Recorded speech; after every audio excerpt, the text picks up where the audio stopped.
ಪ್ರಿಯದರ್ಶಿ ಅಂತ ಹೇಳಿ. ನಾವು ನಿನ್ನೆಯಿಂದ ಸ್ಟ್ರೈಕ್ ಮಾಡ್ತಾಯಿದ್ದೀವಿ. ಬಿ ಎ ಸಂಘದವರೆಲ್ಲ ರಾಜ್ಯಾದ್ಯಂತ ನಾವು ಸ್ಟ್ರೈಕ್ನ ಮಾಡ್ತಾಯಿದ್ದೀವಿ ಸರ್. ಈ ಮುಂಚೆನೇ ಒಂದು ಸತಿ ಮಾಡಿದ್ವಿ, ಯಾವುದೇ ರೆಸ್ಪಾನ್ಸ್ ನಮಗೆ ಸಿಕ್ಕಿರಲಿಲ್ಲ. ಬೇಸಿಕ್ಕಾಗಿ ನಮಗೆ ಏನಂತಂದರೆ ಅದೇ ನಮಗೆ ಫೆಸಿಲಿಟೀಸ್ ಇಲ್ಲ. ಯಾವುದೇ ಒಂದು ಸಣ್ಣ ಪುಟ್ಟ ಕೆಲಸ ಮಾಡೋದಕ್ಕೂ ಸಹ ಒಂದು ಕ್ಯಾಸ್ಟ್ ಸರ್ಟಿಫಿಕೇಟು ಯಾರಿಗಾರ ಒಂದು ಅರ್ಜೆಂಟಾಗಿ ನಾವು ಸೇವೆ ಸಲ್ಲಿಸೋಣ ಅಂತಂದರೆ ಒಂದು ಫೋನ್ ಡಿವೈಸಸ್ ಇಲ್ಲ, ಆಮೇಲೆ ಒಂದು ಸಿಮ್ ಕಾರ್ಡ್ ವ್ಯವಸ್ಥೆ ಇಲ್ಲ. ಎಲ್ಲನೂ ನಮ್ಮ ಸ್ವಂತ ಖರ್ಚಿನಲ್ಲೇ ನಮ್ಮದೇನು ಐಟಮ್ಸ್ ಇದೆ ಅದರಲ್ಲೇ ನಾವು ಕೆಲಸಗಳನ್ನ ನಿರ್ವಹಿಸಬೇಕು. ಆಧಾರ್ ಸೀಡಿಂಗ್ ಮಾಡಿದ್ವಿ, ಲ್ಯಾಂಡ್ ಬೀಟ್ ಮಾಡಿದ್ವಿ, ಸುಮಾರು ಎಲ್ಲ ಕೆಲಸಗಳು ಮಾಡಿದ್ವಿ.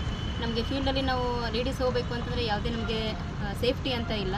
ನಾಡ ಕಚೇರಿನಲ್ಲಿ ಕೂತ್ಕೋತೀವಿ, ಒಂದು ಟಾಯ್ಲೆಟ್ ರೂಮ್ ಸಹ ನೀಟಾಗಿ ಇರೋದಿಲ್ಲ. ಅದರಿಂದ ನಮಗೆ ತುಂಬ ಸಮಸ್ಯೆ ಆಗಿದೆ.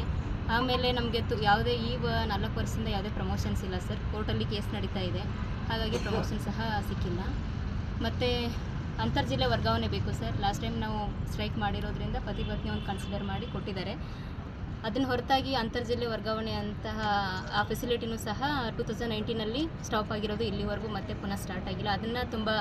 ಅದಕ್ಕೆ ತುಂಬ ಡಿಮ್ಯಾಂಡ್ ಇದೆ. ಹಾಗಾಗಿ ನಮಗೆ ಅಂತರ್ಜಿಲ್ಲೆ ವರ್ಗಾವಣೆ ಅವಶ್ಯಕತೆ ಇದೆ ಸರ್. ನಿಮ್ಮ ಹೆಸರು? ಪ್ರಿಯಾ.